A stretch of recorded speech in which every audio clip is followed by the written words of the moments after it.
আসসালামু আলাইকুম দর্শক, শুভেচ্ছা নিন আপনাদের সবাইকে স্বাগত জানাচ্ছি আমি কনক সরোয়ার আজকের অনুষ্ঠানে। দর্শক, আজকের পর্বটি একটি গুরুত্বপূর্ণ পর্ব।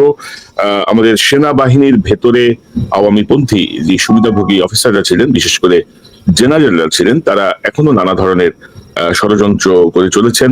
মিড লেভেলের অফিসার এবং জুনিয়র লেভেল অফিসার যারা আছেন তারা এগুলোতে খুবই ক্ষুব্ধ। সাম্প্রতিক সময় জেনারেল ওয়াকার যখন বিভিন্ন ক্যান্টনমেন্টে যাচ্ছেন, তখন তারা তাদের এই ক্ষোভ প্রকাশ করেছেন, ক্ষোভের প্রতিক্রিয়া জানিয়েছেন। তারা বিভিন্ন বিষয় তুলে ধরেছেন এবং তারা লিখিতভাবেও ওয়াকার সাহেবকে তাদের এই বিষয়টি জানিয়েছেন। তো এই তাদের সেই দাবির বিষয়গুলো সহ অন্যান্য সার্বিক বিষয়ে আজকে আমি একটু কথা বলবো। কারণ বাংলাদেশ সেনাবাহিনী যে ভূমিকায় অবতীর্ণ হয়ে এই ছাত্র জনতার যে বিপ্লব সেটিকে সফল করেছে, সেই বিপ্লবকে ব্যাহত করার জন্য সেনাবাহিনীর ভেতরেই হাসিনাপন্থী একটি অংশ, সুবিধাভোগী একটি অংশ অত্যন্ত সতর্কতার সাথে অত্যন্ত সুচতুর ভাবে তারা কাজ করে যাচ্ছে। তো সেই জায়গাটায় আজকে আমাদের এই আজকের এই আলোচনা। আমার সঙ্গে যোগ দিচ্ছেন বাংলাদেশ সেনাবাহিনীর অবসরপ্রাপ্ত মেজর 24তম বিএম এর কর্মকর্তা জনাব মেজর সুমন আহমেদ। সুমন ভাই, আপনাকে স্বাগত জানাচ্ছি আজকের অনুষ্ঠানে। আসসালামু আলাইকুম।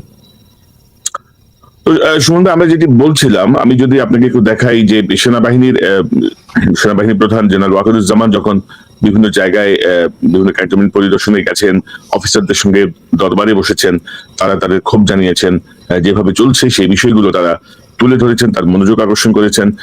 এর মধ্যে তারা লিখিতভাবেও এই বিষয়টি পরবর্তীতে সেনাপ্রধানকে জানিয়েছেন এবং এই সেনাপ্রধানকে জানানোর এই বিষয়টি সাম্প্রতিক সময়ে জেনারেল ওয়াকারের উপরে কিন্তু আস্থা রাখছেন এবং তাকে তারা সতর্ক করছেন যে আওয়ামী লীগ আমলের যে সুবিধাভোগী যে জেনারেল বা যে কর্মকর্তারা, তারা কিন্তু প্রতি বিপ্লব সহ নানা রকমের অস্থিতিশীল পরিস্থিতি তৈরি করতে চাচ্ছে। তো আপনার বিষয়টা আপনি কিভাবে দেখছেন এই রিপোর্টটা, এবং সার্বিকভাবে আপনার কাছ থেকে আমরা একটা আলোচনাটা শুনতে চাই। জি, প্রথমে কনক ভাই, আমি আপনাকে এবং আপনার সাথে যে সাংবাদিকরা, আমাদের প্রিয় সাংবাদিক সম্পাদক ডক্টর মাহমুদুর রহমানের কারামুক্তির ব্যাপারে একটা প্রচন্ড ভালো পদক্ষেপ নিয়েছিলেন, আলোচনা করেছিলেন, একটা পেশা তৈরি করেছিলেন, যার ফলশ্রুতিতে আমরা দেখতে পাচ্ছি যে আলহামদুলিল্লাহ উনি কারামুক্ত এখন। যদিও সেই মামলা অন্য কিছু থেকে মুক্ত না, বাট কারামুক্ত। তো এটার জন্য আমি আপনাদেরকে, যেখানে বিপরীত দিকে দেখতে পাইছি আমরা যে সেই ঘুণে ধরা সেই সুবিধাবাদী বাংলাদেশের ভিতরের সাংবাদিক মহল, তারা সেই ব্যাপারে তেমন কিছুই করে নাই, আমাদেরকে বাইরে থেকে মেইনলি এই জিনিসটা করতে হয়েছে। আমি আপনাদের সবাইকে সেজন্য আমার আন্তরিক ধন্যবাদ জানাচ্ছি। That's my first point. এখন আপনি যে জিনিসটা বললেন, আমি দেখেছি, আমি স্টাডি করেছি, এটা আসলে অপ্রত্যাশিত ছিল না এই ধরনের একটা দাবি, অথবা সেনাপ্রধানের কাছে কিছু এই ধরনের জিনিসটা স্পষ্টভাবে জুনিয়র এবং মিড র্যাঙ্কিং অফিসারদের কাছ থেকে আসা। বাট একই সাথে এটাও দেখতে হবে যে এই জিনিসটা কিন্তু আগে কখনো আর্মিতে ছিল না, যে ওপেনলি এইভাবে জিনিসটাকে নাম ধরে ঘটনা উল্লেখ করে একটা ওপেন ফোরামে সেনাপ্রধানের কাছে বা কমান্ডারের কাছে জিনিসটা উপস্থাপন করা। সেদিক থেকে যে জেনারেল ওয়াকার এই জিনিসটাকে অ্যালাউ করেছেন, আমি তাকে সাধুবাদ জানাই। এই জায়গাটাতে যেখানে তার ধন্যবাদ প্রাপ্য, আমি তাকে জানাবো। বাট আমাদেরকে অ্যাকচুয়ালি কনক ভাই দেখতে হবে এই জিনিসটা কখন হচ্ছে, যখন আমরা একই সাথে, কনক ভাই আপনি তো পাজল মেলানো খেলছেন নিশ্চয়ই আপনার ছেলের সাথে। আমি ছোটবেলাতে ছবি ছোট ছোট টুকরা থাকে, সেগুলো মিলাই একটা জিরাফ, জেব্রা, এগুলো হলো। এখন আমরা যদি কিছু পাজল মিলাই যে এই মুহূর্তে কি হচ্ছে, আমরা যদি দেখি যে গার্মেন্টস সেক্টরে একটা অস্থিরতা তৈরির চেষ্টা হচ্ছে। আমাদের পার্বত্য জেলাগুলাতে সংঘাত, সহিংসতা এবং অস্থিরতার চেষ্টা হচ্ছে। আমাদের জনপ্রশাসনে দেখতে পাচ্ছি কিছু কেলেঙ্কারির ছবি উঠে আসছে। আমরা দেখতে পাচ্ছি যে আমাদের হিন্দু ভাইয়েরা তাদের সুরক্ষা এবং তার সাথে সাথে যে স্বাধীনভাবে সবকিছু করার সেই জিনিসটার দাবিতে আসছেন, যদিও তারা রিয়েলাইজ করতে পারছেন না যে পুলিশ বা প্রোটেকশন এই জিনিসগুলো কেউই পাচ্ছে না। সবকিছু ধর্মের দৃষ্টিতে না দেখে যদি আমরা জিনিসটাকে জাতীয় বা বর্তমান পরিস্থিতি দেখে, কেউ ইনফ্যাক্ট পুলিশ প্রোটেকশন বা কিছু পাচ্ছে না। দেন আমরা দেখতে পাচ্ছি অতীত আওয়ামী লীগের নেতারা তাদের বাবা বাড়ি, দাদা বাড়ি অথবা পিতৃভূমি, মাতৃভূমি, যেখানে আমরা ধারণা করছিলাম যে তাদের একটাই যাওয়ার জায়গা ভারতে, গিয়ে সেখান থেকে বিভিন্ন ধরনের ষড়যন্ত্র করছে এবং নানক বা এই ধরনের লোকজন সেখান থেকে উস্কানিমূলক বক্তব্য দিচ্ছে। একই সাথে আমরা দেখতে পাচ্ছি সেই বিখ্যাত সজীব ওয়াজেদ জয়, সে লবিস্ট নিয়োগ করেছে। তো আমি এই যে ছোট ছোট যে পিকচার গুলা, সেগুলাকে যদি আমি একটা পাজলে সেট করি, তাহলে যে পিকচারটা আসে বা একটা ছবি তৈরি হয়, সেটা হচ্ছে একটা প্রতি বিপ্লবের ছবি তৈরি হয়। আমাদের জনগণ কিন্তু এই জিনিসগুলো, ছোট ছোট জিনিসগুলো যদি একসাথে মিলায়, তারাও বুঝতে পারবে যে আমরা একটা আলামত দেখতে পাচ্ছি, যেখানে পতিত আওয়ামী লীগ সরকার বা তাদের সমর্থকরা একটা প্রতি বিপ্লবের দিকে আগাচ্ছে এবং সেই মতন করে অনেক কিছু জিনিস ইন্ধন দিচ্ছে এবং কিছু জিনিসে তারা অলরেডি নিজে থেকে কাজ করছে। এই পরিস্থিতিতে কিন্তু আমরা দেখতে পাচ্ছি যে আমাদের সেনাবাহিনী জুনিয়র অফিসার বা মিড র্যাঙ্কিং অফিসার এই দাবিটা তুলেছে, এবং আমি বিশ্বাস করি যারা দাবি তুলেছে তাদের কেউ যে না ঠিক আছে তারা প্রচন্ড আওয়ামী লীগ বিদ্বেষী বা স্বৈর শাসক বিদ্বেষী তা না। তাদের বক্তব্যের মূল জায়গাটা কিন্তু এক, সেনাবাহিনীকে পচানো হয়েছে যথেষ্ট, এখন সময় আসছে আমরা যদি এক না হই, সেনাবাহিনীর গৌরবটা উদ্ধার করে ইউনিফাইড যদি না হই, সেক্ষেত্রে কিন্তু আমরা দেশ বাঁচানোর ক্ষেত্রে ভূমিকা রাখতে পারবো না। সেই প্রতি বিপ্লব, সেটা প্রতি বিপ্লব যে মুজিব কোড করে আওয়ামী লীগের হাত ধরে আসবে সেটা না হতে পারে। প্রতি বিপ্লবটা ইভেন একটা ক্ষুব্ধ অংশ, অথবা যারা এখন মনে করে যে যেইভাবে তারা এই আন্দোলনের ফল দেখতে চাইছিল সেটা হয় নাই, সেই দিকের থেকেও অথবা সেই দিকের সাথে আওয়ামী লীগ মিলেও আসতে পারে। বাট আমি সাধুবাদ জানাই সেনাবাহিনীর মিড র্যাঙ্কিং অফিসারকে যে তারা অ্যাটলিস্ট দেশের কথা চিন্তা করে তারা এবং সঠিকভাবে তারা সেনাপ্রধানের কাছে জিনিসটা তুলে ধরেছে।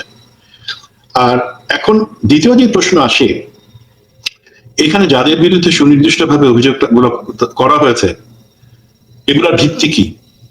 তা আমি আপনাকে কনক ভাই এবং আপনার মাধ্যমে দর্শক ভিউয়ারদেরকে বলতে চাই, মোটা দাগে এগুলার কোনোটাই ভিত্তিহীন না। আমরা বিভিন্ন সময় বিভিন্নভাবে জানতে পারি, এখনো অনেকের বিরুদ্ধে প্রমাণ আছে, অনেকের বিরুদ্ধে প্রশ্ন আছে এই জিনিসগুলোর সাথে যুক্ত হওয়ার জন্য।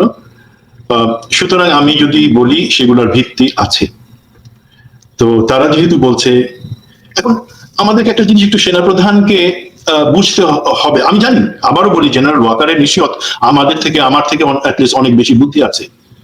প্রত্যাশাটা কি?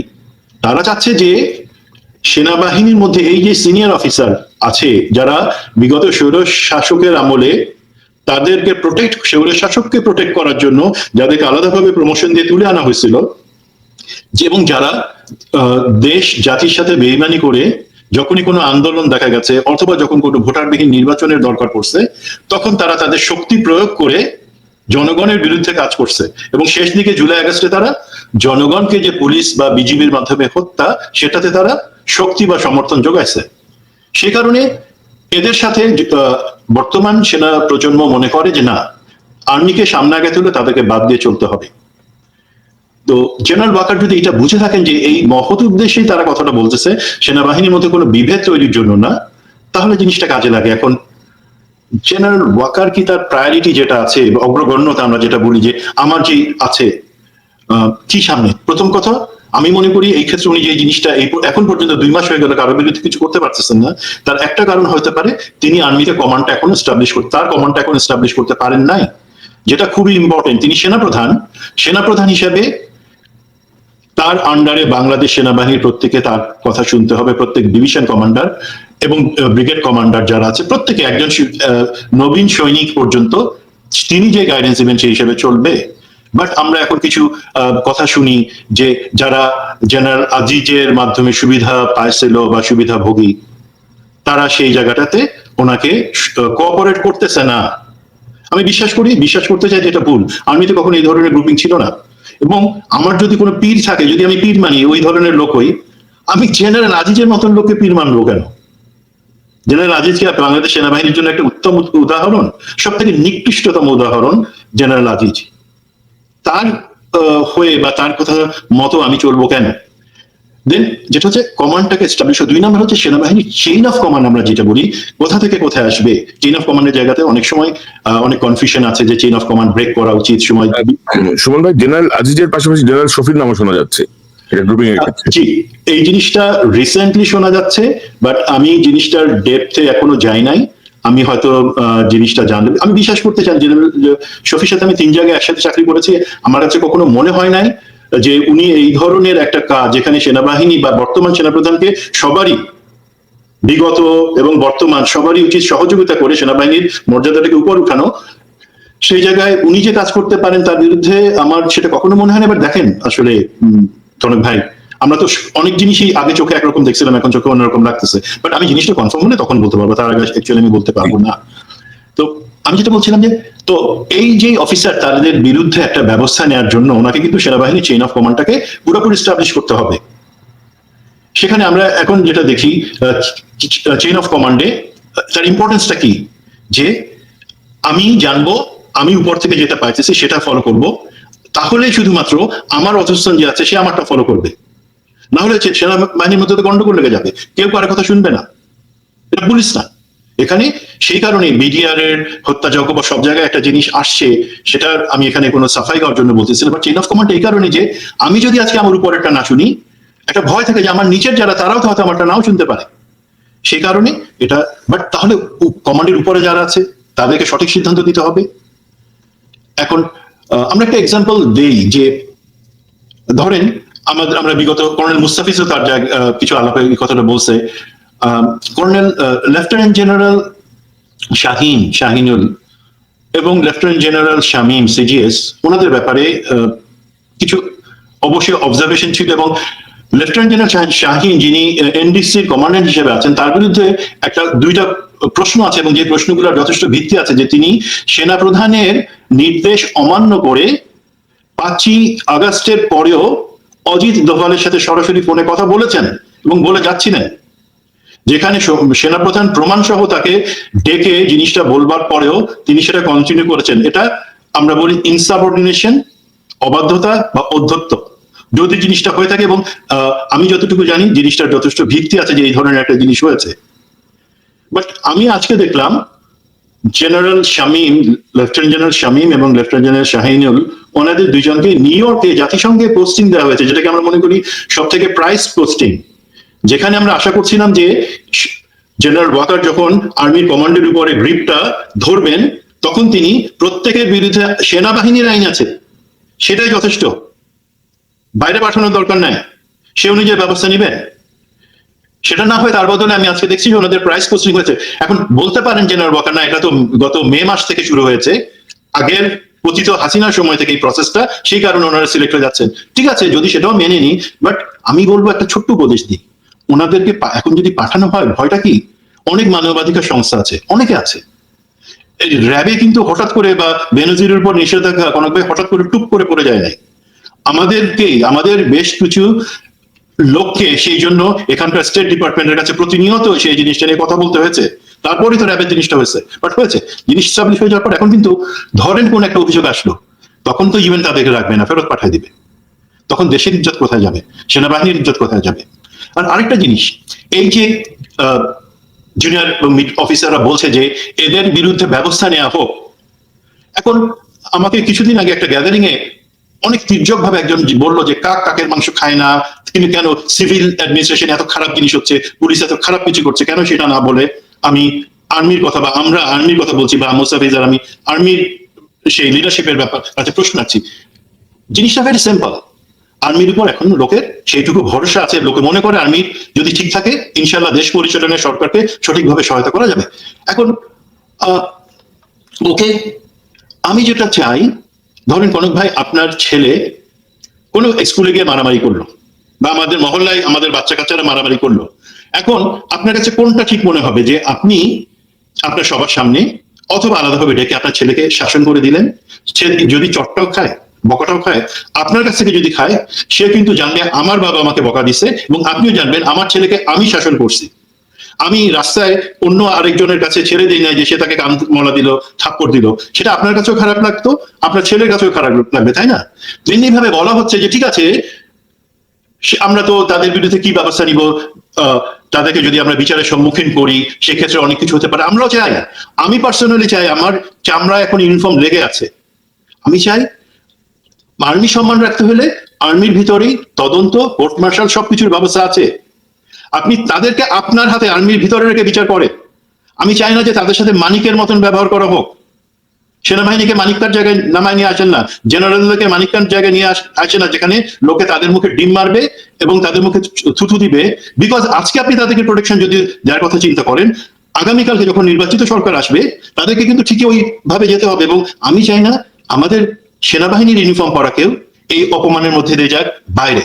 আপনি তাদেরকে ফিক্স করেন আপনার ক্ষমতার মধ্যে, সেনাবাহিনীর ভিতরে। তো সুমন ভাই ধরেন আমরা যেটা আমি একটু যদি যোগ করি যে ধরেন 15 বছরে সেনাবাহিনীকে যেই জায়গায় নামানো হয়েছিল তার একটা ধরেন খুব দ্রুত একটা উত্তরণ ঘটেছে কিন্তু ছাত্র জনতার পাশে সেনাবাহিনীর উপস্থিতি। এবং আমি যদি অফিসারদের এই চিঠিতে দেখি তারা কিন্তু ধন্যবাদ জানিয়েছেন জেনারেল ওয়াকারকে যে আপনি 3 তারিখে যদি অর্ডার দিতেন গুলি করার তাহলে হয়তো একটা সিভিল ওয়ার শুরু হয়ে যেত বাংলাদেশে। তো আপনি সেই জায়গা থেকে দেশকে রক্ষা করেছেন এবং সেনাবাহিনীর সম্মান রক্ষা করেছেন। তো আমার কাছে আরেকটা প্রশ্ন আপনার কাছে, ধরেন এত রক্তপাতের পরে ধরেন প্রায় 1500-1600 ছাত্র জনতা মারা গেছে, 300 ছেলে অন্ধ হয়ে গেছে, 500-600 ছাত্র আপনার পঙ্গু হয়ে গেছে। তো এর পরে আমরা যেটা দেখছি, বিশেষ করে আমি যদি ওই চিঠি থেকে যদি আরেকটু আপনাকে দেখাই আমাদের আলোচনায় সুবিধা হবে। ধরেন সেখানে আমরা দেখছি যে তারা বলছেন যে জিওসি 33 পদাতিক ডিভিশন তিনি ছাত্র আন্দোলনের বিপক্ষে ছিলেন, আওয়ামী লীগের পক্ষে ছিলেন এবং তিনি আপনার 13 সেপ্টেম্বর কুমিল্লা সেনানিবাসে একজন উপদেষ্টার আত্মীয়কে আমন্ত্রণ জানিয়েছিলেন। সেখানে তারা রাজনৈতিক ধরেন নিষেধাজ্ঞা ছিল যেগুলো আনা যাবে না, তারপরেও তিনি এনেছিলেন। ঈদে মিলাদুন্নবীতে এক ইউনিটে তিনি ভাষণ দিয়েছিলেন যে তোমরা 5 ওয়াক্ত নামাজ পড়ো। তিনি উল্লেখ করেছেন যে তোমরা ঠিক মতো নামাজ পড়ো না, আবার দাঁড়িয়ে চাও, দাঁড়িয়ে রাখলে ফায়ার করতে অসুবিধা হবে, দাঁড়িয়ে রাখলে চুলকায়। একজন জেনারেল কিভাবে ধর্মীয় বিশ্বাসীর বিরুদ্ধে কথা বলতে পারে? এটি জিওসি 33 পদাতিক ডিভিশন। জিওসি 9 ডিভিশন তিনি সাভার এলাকায় গার্মেন্টস ইস্যু এবং অন্যান্য সমস্যার জন্য এককভাবে দায়ী মনে করেন মিড লেভেল এবং জুনিয়র লেভেলের অফিসাররা। তিনি 11 বীরকে আওয়ামী লীগের এমপি আমির হোসেন আমল বাড়িতে অপারেশন করতে দেননি। বিলম্ব যুদ্ধনীতি অনুসরণ করে ধীরে ধীরে পরিস্থিতি অস্থিতিশীল করে তুলছেন বলছেন তারা। ওনার নিয়ন্ত্রণাধীন ব্রিগেড কমান্ডার সাইফুল্লাহ ও ব্রিগেডিয়ার মাহমুদ 3 ও 4 আগস্ট ছাত্র জনতার বিপ্লব থামানোর জন্য হেন কোনো অপচেষ্টা করতে বাকি রাখেনি। তারা কিন্তু এখনো সেই জায়গায় বহাল আছেন। জিওসি 10 ডিভিশন তিনি জুনিয়র অফিসারদের ম্যাজিস্ট্রেসি ক্ষমতার অনুমতি দেননি, শুধু সিও ও সিকে ম্যাজিস্ট্রেসি ক্ষমতা প্রয়োগের নির্দেশ দেন। যেখানে লেফটেন্যান্ট তানজিম সরওয়ার নির্জন মৃত্যুর জন্য তিনি একক বা আংশিকভাবে দায়ী মনে করছেন এইসব অফিসাররা। এবং তারা বলছেন যে আমরা মনে করি মেজর জেনারেল সরওয়ার এবং ব্রিগেডিয়ার নবীকে আইনের আওতায় আনার জন্য সেনাবাহিনী পর্যায়ে তদন্ত আদালত গঠন করা উচিত। জিওসি 10 ডিভিশন খুব সম্ভবত একটি রামু। তারপর তারা বলছেন জিওসি 55 ডিভিশন নতুন জিওসিরও একই মানসিকতা রয়েছে, অস্ত্র উদ্ধারের ব্যাপারে শৈথিল্য দেখাচ্ছেন, বিলম্ব যুদ্ধনীতি অনুসরণ করছেন। জিওসি 7 ডিভিশন থানার এসআই এর সঙ্গে ক্যাপ্টেনের একটু তর্ক বিতর্ক হয়, তিনি সেই ক্যাপ্টেনের পক্ষে না থেকে তিনি সেই পুলিশের পক্ষ অবলম্বন করেন। জিওসি 11 ডিভিশন খাঁটি আওয়ামী লীগপন্থী অফিসার তারেক ভাই আওয়ামী লীগ সরকারের প্রতিমন্ত্রী ছিলেন, তিনি ছিলেন ডিজিএসএসএফ বাড়ি গোপালগঞ্জ। সেনাবাহিনীর সামরিক সচিব হিসেবে কর্মরত থাকাকালীন আওয়ামী লীগের লেফটেন্যান্ট কর্নেল রিশাদের মাধ্যমে ভিন্ন মত অবলম্বনকারী অফিসারদের দেশের দূরবর্তী জায়গায় পোস্টিং করেছেন। অর্থাৎ আমি আরো বিস্তারিত পড়লাম না দর্শক, আমরা এই রিপোর্টটি আমাদের ডেসক্রিপশনে দিয়ে দেবো, লিঙ্কটা দিয়ে দেবো, আপনারা পড়ে নিন। তো এই যে একদম সুনির্দিষ্ট ভাবে বলা হচ্ছে এবং আরো কিছু জায়গায় আছে যে ছাত্রলীগের সন্ত্রাসীদেরকে ধরা হয়নি, ধরা হচ্ছে না। এই যে জায়গাগুলো আর কি, এগুলো তো আসলে ধরেন এত রক্তপাত বা এত ত্যাগের পরেও কি ধরেন এদের বোধোদয় হবে না, বা কি করা যেতে পারে? মেজর সুমন, আপনি অনেক খবর রাখেন, আপনি আমেরিকায় থাকলেও আপনি কিন্তু অনেক খোঁজ খবর রাখেন, নিয়মিত আপডেট থাকে না, একটু যদি বলেন আমাদেরকে সুনির্দিষ্ট ভাবে। এবং আমরা দেখলাম যে 627 জনকে ধরে যাওয়া ছেড়ে দেওয়া হয়েছে। ধরছে মানে কি, আইএসপিআর বলছে আশ্রয় দিয়েছি, আবার বলছে তারা যার যার জায়গায় চলে গেছেন। এবং অনেকেই আমরা দেখছি এখন ভারতে, অনেকে আমরা দেখছি বেলজিয়ামে, অনেকেই কিন্তু আর গ্রিপের মধ্যে নাই, যারা সন্ত্রাসী মানে আর্থিক সন্ত্রাসী, যারা গণহত্যার মদত দিয়েছে, যারা সম্পদ লুণ্ঠন করেছে, এটা অধিকাংশকে ছেড়ে দেওয়া হয়েছে। তো এই সব মিলিয়ে আপনার বক্তব্যটা একটু শুনি। জি, আমি ওই যাদেরকে 627 জনের কথা বলছেন সেটা আমি একটু পরে আসি। আমি প্রথমে এই পার্টটাতে যে অ্যাকচুয়ালি আপনি যে জিনিসগুলা এখানে দেখাইলেন এবং যেটা আমাদের মিড র্যাঙ্কিং এবং জুনিয়র অফিসারদের বক্তব্য বলা হচ্ছে, সেগুলো কিন্তু সঠিক, মানে ঘটনাগুলো কোনোটা কিন্তু অতিরঞ্জিত বা বানানো না, সেটা আমি আপনাকে নিশ্চিত করতে পারি। এই প্রতিবেদনটা হওয়ার পরে আমি ওই সমস্ত ডিভিশনে অফিসার যারা আছে আমার পরিচিত, মানে ইনফ্যাক্ট আমার বাচ্চা বলি, তাদের সাথে আমি যোগাযোগ করবার পরে তারা প্রতিটা ঘটনার ব্যাপারে তারা বলেছে এগুলো সত্যি। এখন জিনিস হলো, আগে অনেক সময় জিনিসগুলো আসতো না, বাট এখন যেহেতু সবাই অত্যন্ত বিক্ষুব্ধ এবং চিন্তিত যে এইভাবে চললে তো আর্মির ভবিষ্যৎটা সামনে খুব ভালো না, সেই জন্য তারা এটা বলছে। দেখেন, আমরা আলাপ করলাম, এরা বলছে আপনি যদি সুযোগ থাকে জেনারেল মাহবুব আর জেনারেল সারোয়ারের ছবিটা একটু দেখাবেন, বিকজ অনেক সময় তাদের ভুল ছবি বিভিন্ন হ্যাঁ, এ হচ্ছে অ্যাকচুয়ালি মেজর জেনারেল মাহবুব, যে 55 পদাতিক ডিভিশন যশোর সেখানকার আগের জেনারেল অফিসার কমান্ডিং ছিল, এখন সে ডিজিডিপি ঢাকাতে তার পোস্টিং। এ হচ্ছে মেজর জেনারেল মাহবুব। আর এখন মেজর জেনারেল মাহবুবের পোস্টিংটাও কিন্তু প্রাইস পোস্টিং। হ্যাঁ, ডিজিডিপি প্রাইস পোস্টিং, বাট আমার যতটুকু মনে হয়, আমি তার এখন যে চেহারা ছবির মধ্যে দেখতে পাচ্ছি, আমি এই ছবির মধ্যে দেখতে পাচ্ছি সে প্রচন্ড ভীত হয়ে আছে। ভীত হওয়ার কারণ আমরা জানি যে তার বিরুদ্ধে যে অভিযোগগুলো আছে, যে কোনো একটা অভিযোগই যথেষ্ট তার জীবনের গতি সম্পূর্ণ ঘুরায় দেওয়ার জন্য, যত সুবিধা বা যা কিছু। এবং সে হচ্ছে হার্ডকোর কদমবুসি করা সেই জেনারেল, সে হচ্ছে সে। তো এবং একটা অভিযোগ আছে যে সে দুষ্টামি করার চেষ্টা করছিল তার অধীনস্থ একটা ইউনিট, আর্মার্ড ইউনিট, যেটা ল্যান্সার্স, 5 ল্যান্সার্স সম্ভবত। এটা তদন্ত হবে, আমি জানি নিশ্চিতভাবে সেখানে জিনিসটা বের হয়ে আসবে, মানে অভ্যুত্থানের চেষ্টা। জি, বাট এটা আমি বলবো যে খুব বেশি মাথায় বুদ্ধি থাকলে কেউ এটা চেষ্টা করতো না, এটা সম্ভব না, বাট চেষ্টা করছিল। এখন জেনারেল সারওয়ার যে হ্যাঁ 10 ডিভিশনের জিওসি তানজিম নির্ঝরের হত্যা বা শাহাদাতের সাথে আমি যাকে মনে করি অবশ্যই দায়ী, সে কিন্তু এখন জিনিসটা হচ্ছে কি, এখন একটা তদন্ত হচ্ছে। এখন অফিসারদের বা জুনিয়র অফিসারদের ক্ষোভটা কোথায়? যেখানে আমরা বলছি যে সেও আংশিকভাবে দায়ী, কারণ সে সরাসরি বলে দিছিল কমান্ড লেভেলে ইউনিট অধিনায়কদেরকে যে তোমরাই শুধুমাত্র ম্যাজিস্ট্রেসি পাওয়ার পাবা এই কজন, এবং কোনো অপারেশনে, সেটা যেই ধরনেরই সন্ত্রাস বিরোধী অভিযান হোক না কেন, সেখানে একজনের কাছে মাত্র, পেট্রোল অধিনায়কের কাছে গুলি থাকবে অস্ত্রতে, বাকি সবাই অস্ত্র নিবে, কিন্তু সেখানে কোনো লাইভ অ্যামিনেশন বা গুলি থাকবে না, তার বদলে আওয়াজ করা যায়, শুধু এমন ফাঁকা আওয়াজ করা যায়, সেই অ্যামিনেশন থাকবে। এই ধরনের একটা ভয়ঙ্কর, প্রাণঘাতী, এবং যেটাতে অনেক বিপদ আরো হতে পারতো। একজন তো শাহাদাত বরণ করলো, একটা অফিসার, সেই ধরনের যে নিজে থেকে প্রত্যেক ইউনিট অধিনায়ককে সেই নির্দেশ দিচ্ছে, তার অধীনে একটা তদন্ত হচ্ছে, এখন তদন্ত আদালত, যেখানে দোষীদের বের করা হবে। মানে সে বস হয়ে সেই তদন্ত পরিচালনা করছে, যেখানে তাকে ধরার কোনো সুযোগ নাই। এটা হওয়ার কথা army level inquiry, court of inquiry, যার মাধ্যমে সেও যদি দায় থাকে তখন সেটা বের করে নিয়ে এসে শাস্তিমূলক ব্যবস্থা নেওয়া যাবে। তার মানে তার অধীনে হলে হবেটা কি? সে ব্রিগেড কমান্ডার নবীকে, এখানে আমরা বলছি এই এসটি ব্যাটালিয়ন সরাসরি জিওসির আন্ডারে, কিন্তু বাট অপারেশনাল দায়িত্ব সেখানে একটা ব্রিগেড ছিল, তাদের কাছে তাকে দেওয়া হয়েছিল সেই কোম্পানিটাকে। এখন তারপরে কি বলা হবে, হয়তো এমন একটা গল্প বলা হবে, জেনারেল সারওয়ার একটা গল্প বের করে আদালত থেকে বলবে যে অন্য কিছু না, এমন কোনো আদেশ টাদেশ ছিল না, সবাই ঠিকমতো অস্ত্রতে গুলি নিয়ে যায়, তো কিন্তু এটা লেফটেন্যান্ট তানজিম এবং মেজর উজ্জ্বল তার আদেশ ভায়োলেশন করে তারাই নিজ দায়িত্বে গুলি ছাড়া অস্ত্র নিয়ে গেছে। আপনি দেখবেন তারা এমন একটা গল্প বানানোর চেষ্টা করে তাদেরকে, একজন শহীদ অফিসারকে তার চরিত্র হনন বা তার দায়িত্ব জ্ঞানহীন অফিসার হিসেবে প্রমাণ করার চেষ্টা করবে, এবং মেজর উজ্জ্বলকে জবাই করবে বা তাকে স্কেপ বোর্ড বানাবে, এবং জেনারেল সারওয়ারের ধারণা সে মাঝখান থেকে বেঁচে যাবে, যেহেতু তদন্ত আদালতটা সে পরিচালনা করতেছে তার অধীনে। তো এই ধরনের জিনিস এখানে হচ্ছে। সেই পরিস্থিতিতে দেখেন জুনিয়র অফিসারদের কিন্তু তাদের বাড়ি গাড়ি টাকা পয়সা এসব লোভ নাই, তাদের গায়ে এখনো চর্বি লাগে নাই। একটা বাঘ তো, সব বাঘ তো আর মানুষ খেকো না। একটা বাঘ যখন একবার মানুষ খাওয়া শুরু করে, তারপর থেকে সে অন্য কিছু খায় না, তার টার্গেট হয় মানুষ। সিনিয়র অফিসার যাদেরকে শেখ হাসিনা ট্রেনে নিয়ে জেনারেল বানাইছে, ব্রিগেডিয়ার জেনারেল বানাইছে, তাদের কাছে হচ্ছে এখন তাদের সেই সমস্ত কিছু ক্ষমতা এবং সম্পদ কুক্ষিগত করে রাখার ব্যাপার। জুনিয়র অফিসাররা বলতেছে আমার বাড়ি গাড়ি টাকা পয়সা কিছু নাই, আমার দরকার আগে সেই আর্মি, যে আর্মি গৌরবের, যেখানে আমি যেই ইজ্জতটুকু তোমরা মাটিতে মিশাই দিছো গত 15 বছরে, এবং বিশেষত গত 2 মাসে আরো বেশি করে পুঁতে দিছো মাটির নিচে, আমাকে সেই ইজ্জত উঠায় আনতে দাও। কিভাবে? আমাকে ম্যাজিস্ট্রেসি পাওয়ারটা যে দেয়া হয়েছে, এটা বছরে বছরে মাসে মাসে আসে না, আর্মির লাইফে এখন একবার আসছে। আমাদের অন্তর্বর্তীকালীন সরকার সঠিকভাবে মনে করছে যে এই সময় এটা দরকার আর্মির, যাতে দেশে সন্ত্রাসী অস্ত্র এই ধরনের জিনিসগুলা থেকে মুক্ত করা যায়।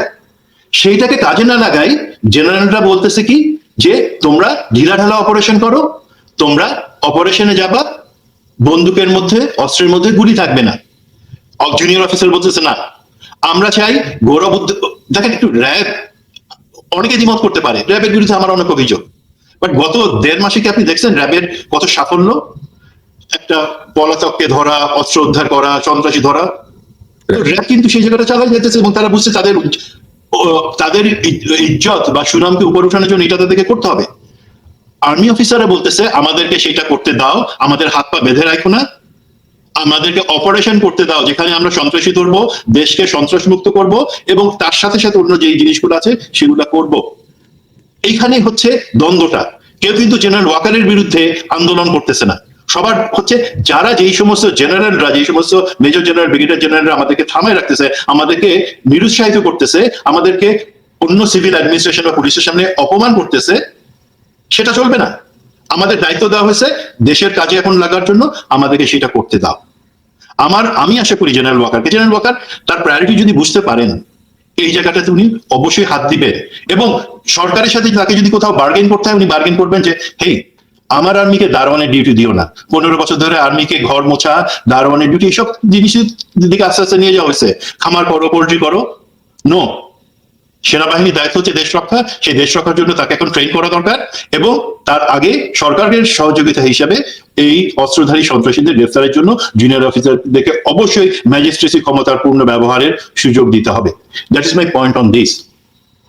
এখন আপনার আরেকটা প্রশ্ন ছিল যে যাদেরকে 627 জন 627 জনকে, এই ঘটনাটা আমি মনে করি অল্প বিস্তর অনেকেই জানেন যে কিভাবে জিনিসটা হয়েছে। জেনারেল ওয়াকার একটা স্টেটমেন্ট এক পর্যায়ে এসে দিয়েছেন যে হ্যাঁ, আমরা ওই একই জিনিস উনি দিয়েছেন, এবং আমি মনে করি যে সেটা ওনাকে যদি আমি জিজ্ঞাসা করি যে পতিতা শেখ হাসিনা কিভাবে পালায় গেল, উনি একই কথা হয়তো বলবেন যে দেশ এবং জনগণের স্বার্থে। এখন দেশ এবং জনগণের স্বার্থে মানে ধরে নিয়ে আমরা তখন একটা ভয় ছিল যে আমাদের জনগণ প্রচন্ড রকমের ক্ষুব্ধ, এবং তারা যে কোনো কিছু করে ফেলতে পারে, হয়তো লিঞ্চ করবে, রাস্তায় সবাইকে, এটা আওয়ামী লীগ নিজে থেকে বলছে যে রাস্তায় আওয়ামী লীগের সবাইকে, লোকে যদি পাওয়ারে আসে রাস্তায়, আওয়ামী লীগের সবাইকে রাস্তায় পিটায় মারবে, কারণ তারা এত অন্যায় করছে। এখন সেইটা থেকে প্রোটেকশনের জন্য, এবং দেশে যাতে কোনো বাইরে বহির্বিশ্বে কোনো দুর্নাম না হয় যে বাংলাদেশ একটা রোগ কান্ট্রি হয়ে গেছে, সেখানে আইন শৃঙ্খলা নাই, পলিটিশিয়ানদের মেরে ফেলতেছে, হয়তো সেই চিন্তা করে আপনারা করছেন। বাট সেটা তো ধরেন আমরা 3 থেকে 4 দিনের মধ্যে কিন্তু বুঝে গেছি যে আমাদের জনগণ খারাপের মধ্যে বড় জোর ডিম মারতে পারে, এর বেশি আর কিছু করে না। ওই সাবেক বিচারপতি মানিকের সাথে যেটা হয়েছে সেটা একটু বেশি হয়ে গেছে, বাট তার বাদে কিন্তু আমাদের জনগণ কখনো ওই জিনিসটা বুঝে গেছিল যে না, আমরা নিজেদের দুর্নাম করব না, তেলাপোকা মেরে হাত বন্ধ করব না। তো এখন আমি একটু প্রশ্ন করি জেনারেল ওয়াকারকে, স্যার আপনাকে এইটা 627 জনের বাদে আমার প্রশ্ন, শেখ হাসিনা যখন বাংলাদেশ থেকে চলে গেল, সেই মুহূর্তে বর্ডার ক্রস করার সময় সে যখন হেলিকপ্টার উঠে, সে যখন এসএসএফ এর গাড়িতে উঠে, দেন C-130 উঠে, তখন তো তার কোনো সে প্রধানমন্ত্রী না, সে সাবেক প্রধানমন্ত্রী। সাবেক প্রধানমন্ত্রী অবশ্যই একটা প্রোটোকল পায়, বা সেই প্রোটোকল তাকে বলে না যে সে আর্মির হেলিকপ্টার উঠতে পারবে, C-130 উঠতে পারবে। এবং তার সাথে যারা কোম্পানি করছে তাদের তো কারো গভর্নমেন্ট অর্ডার, সরকারি আদেশ বা আমরা যেটাকে বলি জিও, যার মাধ্যমে তারা বাংলাদেশের সীমানা অতিক্রম করে পার্শ্ববর্তী দেশ ভারতে যেতে পারবে, এটা ছিল না। কিন্তু এখন আমি জানি তার উত্তরে বলবেন দেশ এবং জাতির বৃহত্তর স্বার্থে তাকে সে বাইরে চলে গেছে, এটা নিয়ে আমরা ঘাটাঘাটি করতে চাই না। বাট এটা তো অ্যাকচুয়ালি আপনি পাঠান নাই, ধরেন এটা একটা জয়েন্ট প্ল্যানিং নিশ্চয়ই ছিল, 3-4 দিন ধরে সেটার একটা ডেমো হয়েছে, 1 তারিখ এবং 3 তারিখে একই রকম ভাবে সর্টি পাঠায় প্র্যাকটিস করা হয়েছে। তার মানে এটা একটা প্ল্যানের পার্ট ছিল, যেটাতে আমাদের গোয়েন্দা সংস্থা, নিরাপত্তা বাহিনী, প্রধানমন্ত্রীর নিরাপত্তা যাতে তারা প্রত্যেকে ওতপ্রোতভাবে জড়িত ছিল, এই এক্সারসাইজ গুলো তারা করেছে, প্র্যাকটিস করেছে এগুলো 3 দিন ধরে। তো তার মানে এটা অ্যাকচুয়ালি হঠাৎ করে হয়ে যাওয়ার কোনো ব্যাপার না।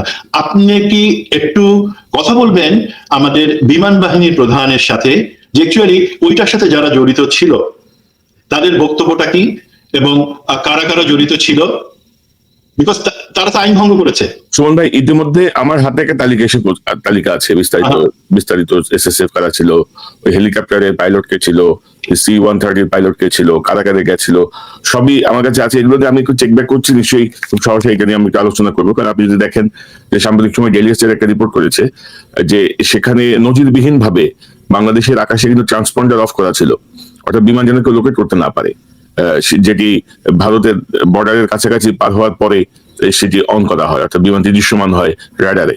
তো এই জায়গাগুলো নিয়ে আমি কিছু কাজ করছি, কিন্তু জি এখানে আমার ওই পার্টটা 627 জন এখন, বাট এখানে বললেন নেই আমার এক পতিতা খুনি শেখ হাসিনাকে বাঁচাইতে গিয়ে, তাকে বিড়াল পার করতে গিয়ে আমার সেই অফিসার যারা কোম্পানি করেছিল তাদের যদি কোনো ক্ষতি হতো, আর যদি আমার কাছে পতিতা হাসিনার কোনো দাম নেই, যাক বিরল পার হয়ে গেছে, ঠিক আছে, বাট আমার কাছে সেই এয়ারফোর্সের অফিসার গুলো তো দামি, তাদেরকে কেন আপনার বিপদের মধ্যে টেনে দিলেন? ওকে বর্ডারের সামনে নিয়ে লাথি মেরে বর্ডার থেকে ওই পাশে পাঠিয়ে দিতেন। ওই পাশে তোর বাপের লোকজন সবাই দাঁড়িয়ে ছিল ইন্ডিয়ার, তারা ওরা নিয়ে যেত ওই পাশ থেকে।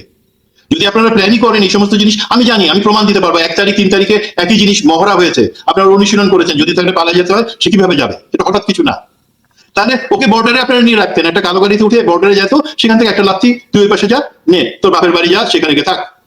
সেটা করেন না আপনি, বরঞ্চ আমাদের বিমান বাহিনীর অফিসারদেরকে আপনারা প্রচন্ড ঝুঁকির মধ্যে ফেলে দিচ্ছেন। একটা দেশ যার সাথে আমাদের কখনোই কোনো খুব বন্ধুত্বের সম্পর্ক ছিল না, সেখানে এখন 687 জনের মধ্যে দেখেন যারা এখানে আশ্রয় নিয়েছিল, পুলিশ, রাজনীতিবিদ এবং ব্যবসায়ী বা ইভেন সাংবাদিক, আপনার আপনার চামড়ার লোক, সরি, তারা আশ্রয় নিচ্ছেন কেন? আপনি কখন আশ্রয় নেবেন এই ধরনের সেনাবাহিনীর কাছে? যখন আপনি জানবেন যে আপনি অনেক বড় অন্যায় করে ফেলছেন। তার মানে আদালত প্রমাণ হওয়ার আগে আমরা এটা ধরে নিতে পারি যারা ক্যান্টনমেন্টগুলোতে আশ্রয় নিয়েছিল বা দেওয়া হয়েছিল তারা সবাই জানে তারা কত বড় অপরাধী। কিভাবে আশ্রয় নিল একটা ধারণা আছে, এবং যেটা আমি জানি সেটা হচ্ছে যারা রাজনীতিবিদ এবং সাংবাদিক তারা গাড়ি নিয়ে সরাসরি জাহাঙ্গীর গেট ক্রস করে অথবা ক্যান্টনমেন্ট অন্য ক্রস করে ভিতরে চলে যায়, এবং ভিতরে চলে যাওয়ার পরে তারা আশ্রয় চায় সেনা সদরের সামনে গিয়ে বা বিভিন্ন জায়গায়। পুলিশের লোকজন তারা 4 থেকে 5টা হেলিসর্টিতে হেলিকপ্টারে করে তেজগাঁ বিমানবন্দরে যে হেলিপ্যাডটা আমাদের ক্যান্টনমেন্টের অফিসারদের পারিবারিক বাসস্থান স্বর্ণালী লাগোয়া যেটা, সেখানে তারা আসে, সেখান থেকে তারা সাথে সাথে সেনানিবাসের ভিতরে ঢুকে যায় এবং আশ্রয় নেয়। এবং সেনানিবাসে যেটা পেট্রোল পাম্প এবং সিএসডি, সেখানে একটা নির্মাণাধীন বাসায় তাদেরকে মোটামুটি রাখা হয় প্রোটেকশন দিয়ে, ডিজিএফআই প্রোটেকশন। এবং এই সমস্ত জিনিসটা কোঅর্ডিনেট করেছিল তখনকার ডিজিএফআই এর প্রধান মেজর জেনারেল হামিদ। সে এই সমস্ত জিনিস তাদেরকে আনা, কে কোথায় আসবে, কে কোথায় থাকবে, কিভাবে প্রোটেকশন দেওয়া হবে, এবং তার প্ল্যানও ছিল কিভাবে তাদেরকে বের করে দেওয়া হবে। বাট তখন তো বের করে দেওয়া হয়নি। আর বাকি যারা রাজনীতিবিদ এবং অন্য সবার একটা বড় অংশ তারা আশ্রয় নেয় বিডিআরে, পিলখানাতে, কিছু আশ্রয় নেয় যশোর এবং খুলনাতে, কিছু আশ্রয় নেয় আমাদের ঘাটাইল ক্যান্টনমেন্টে। এইভাবে এগুলা কিন্তু তারা দৌড়ে ঢুকে গেছে, কারণ ক্যান্টনমেন্টের সামনে সেখানে ফাইটিং পেট্রোল ছিল, তারা ঢুকে যাবে সাথে সাথে ক্লোজ, গেট ক্লোজ, মানে সাধারণ জনতা সেখানে তাদেরকে ধাওয়া করে যাতে না আসতে পারে। তার মানে কার প্রোটেকশনটা, কার নিরাপত্তা নিশ্চিত করা হলো? যারা আত্মস্বীকৃত খুনি অথবা দুর্নীতিবাজ অথবা অত্যাচারী তারা ক্যান্টন সেনানিবাসের ভিতরে এসে আশ্রয় নিল, এবং তাদেরকে আশ্রয়, তারা যাতে জনগণ বা সাধারণ জনতার হাতে নিগৃহীত না হয় সেই কারণে আমরা তাদেরকে প্রোটেকশন দিলাম, সেখানে গার্ড দাঁড় করাই দিলাম, পেট্রোল গেট সব বন্ধ করে দিলাম, সেটা আমরা করলাম। এবং আমি প্রথমে বলেছি আপনার বক্তব্য হতে পারে তাদেরকে যাতে জনগণ মব জাস্টিস বা এই ধরনের কিছু না হয়। এখন সেটা তো কয়েকদিনের মধ্যে মাথায় বুঝে গেলেন যে না, জনগণ কিছু করবে না, তখন তাদেরকে আপনারা আদালতে সোপর্দ করেন নাই কেন, বা আইন শৃঙ্খলা রক্ষাকারী বাহিনীর হাতে সরাসরি তুলে দেন নাই কেন? তারা তো আপনাদের তত্ত্বাবধানে ছিল। দ্বিতীয় যে জিনিসটা আমার একটু আশ্চর্য লাগছে, বিজিবির ডাইরেক্টর জেনারেল যে মেজর জেনারেল আশরাফ, আমি আপনাকে আপনি করে বলছি, যদিও আপনি আমার স্নেহধন্য, আপনি হয়তো লজ্জা পাবেন যে আমি আপনাকে আপনি করে, আপনি একজন মেজর জেনারেল, আপনাকে আপনি করে তো বলবো অনলাইনে। বাট উনি প্রেস কনফারেন্স করছে একটা, না? হ্যাঁ, উনি একটা প্রেস কনফারেন্স করছে, আমাকে কেন, কি দরকার ছিল, কোথায় আগুন লাগছে, এটা কি কোনো জাস্টিফিকেশনের ব্যাপার ছিল? এবং প্রেস কনফারেন্সে আপনি বলছেন যে জনতার পক্ষে ছিল সবসময় বিজিবি, আপনি বলছেন বলে বলছি, আমি তো বিডিআর বলবো, তারা ছিল জনতার পক্ষে, কোনো এক্সেসিভ ফোর্স ইউজ করেন নাই, মিনিমাল ফোর্স ইউজ করেছেন। মানে আপনার কি এতটুকু ধারণা নাই যে আপনারা যে পিলখানার ভিতরে কতজনকে সাংবাদিক এবং রাজনীতিবিদ তাদেরকে আশ্রয় দিয়েছিলেন, পুলিশকে আশ্রয় দিয়েছিলেন, সব থেকে বেশি সংখ্যক তো আপনার ওখানে পিলখানাতে ছিল। সেটা কি মনে করেন কেউ জানে না? ছবি আছে, দেখবেন, পাঠিয়ে দেব। দেন নেক্সট টার্ম আপনি বলছেন যে এক্সেসিভ ফোর্স ব্যবহার করা হয় নাই। এখানে একই জিনিস, আগস্টের 1 তারিখে যেদিন ইন্টারনেট বন্ধ ছিল, সেদিন রাত 2টা থেকে 3টা এই সময় কক্সবাজার এয়ারপোর্টে সেখানে 2টা C-130, মানে একটা সর্টি মানে একসাথে 2টা C-130 গেছিল 3টার সময়, রাত 3টা, ভোর রাত 3টা, মানে 1 ঘন্টা পরে সেটা আবার ফ্লাই ব্যাক করে বাংলাদেশে।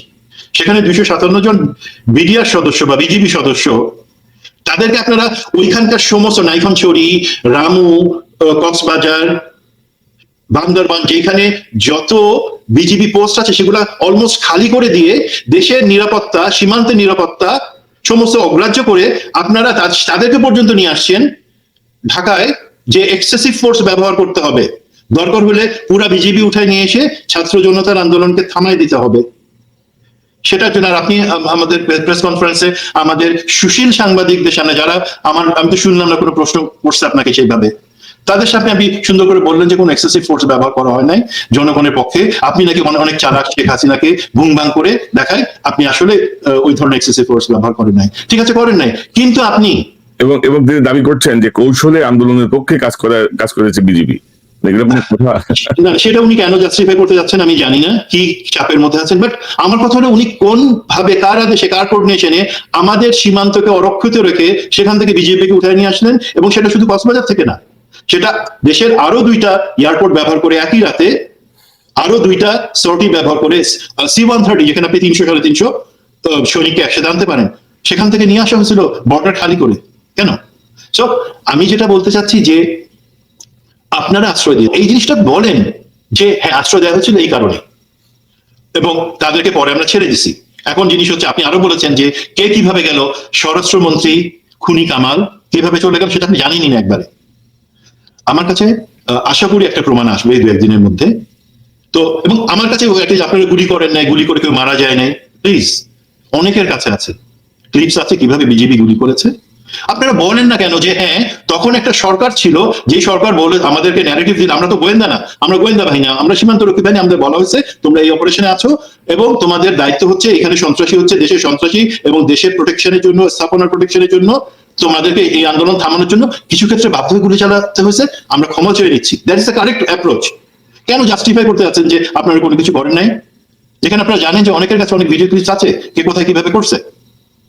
তো সেই ক্ষেত্রে এই 627 জনের চলে যাওয়া, এবং এখন দেখেন আপনারা তাদেরকে বাঁচাইলেন, তারা কিন্তু এখন ভারতে গিয়ে দেশের বিরুদ্ধে ষড়যন্ত্র করতেছে। আমি প্রথমে যে খন্ড খন্ড চিত্র দিলাম, পাহাড়ের সমস্যা, গার্মেন্ট সেক্টরের সমস্যা, বিভিন্ন বক্তৃতা আসতেছে, বিবৃতি আসতেছে, সামনে পূজা আছে, জেনারেল ওয়াকার, এই যে দুর্গাপূজা উপলক্ষে সবাই কিন্তু ধারণা করতেছে যে এই যে পার্টি যাদেরকে আপনারা চলে যেতে দিলেন, তারাই কিন্তু দেশে থেকে এই কয়েকদিনে যথেষ্ট পরিমাণে ষড়যন্ত্র করার সুযোগ পাইছে, এবং এই উপলক্ষে তারা একটা খুব খারাপ কিছু নিজেরাই তৈরি করবে, যেখানে সংখ্যালঘু বা হিন্দু সম্প্রদায়কে নির্যাতন করা হচ্ছে, এমন একটা সিচুয়েশন তৈরি করতে পারবে। আমি বিশ্বাস করি ইনশাল্লাহ এমন কিছু হবে না, আমরা সজাগ থাকলে, তাদেরকে প্রোটেক্ট করলে কিছু হবে না। বাট তারপরও ধরেন এমন একটা পরিস্থিতি তৈরি করে যদি পার্শ্ববর্তী ভারতকে একটা সিগন্যাল দেওয়া হয় যে তোমরা একটা বাংলাদেশকে এই সুযোগে একটা থাপ্পড় দিতে পারো কিনা দেখো তো, এই অন্তর্বর্তী সরকার বা জনগণকে একটা লিমিটেড স্কেল, একদিনের একটা ধামাকা একটা কিছু করে, সেটা তো আমরা উড়াই দিতে পারি না। কারণ আমরা দেখছি গত কয়েকদিন, গত 2 সপ্তাহে ভারতের মন্ত্রী পর্যায়ে যে জানে না, আমি বলি অমিত শাহ, তোমাকে যেদিন ঝুলানো হবে তোমাকে কিন্তু আমি নিশ্চিত করবো তুমি লুঙ্গি পরে ঝুলো, উল্টা করে তোমার লুঙ্গি পরে ঝুলাবো। হ্যাঁ, তো এই ধরনের উস্কানিমূলক বিবৃতি তারা দিয়ে তারা সুযোগ খুঁজছে কিছু একটা।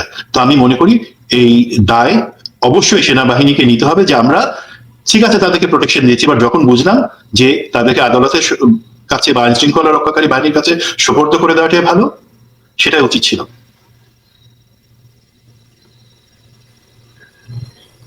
কনক ভাই আর কিছু না? তো ঠিক আছে না, ধরেন শোন ভাই, আমার কাছে বেশ কিছু তথ্য আছে, যেখানে আমি তথ্য পাচ্ছি যে গুটি কয়েক ব্যক্তি এখানে একটা ভালো বাণিজ্যিক সুবিধাও নিয়েছে আর কি, ধরা এবং ছেড়ে দেওয়ার মধ্যে মানে বেশ একটা বাণিজ্য হয়েছে। আপনার কাছে কোনো তথ্য আছে এই জাতীয়?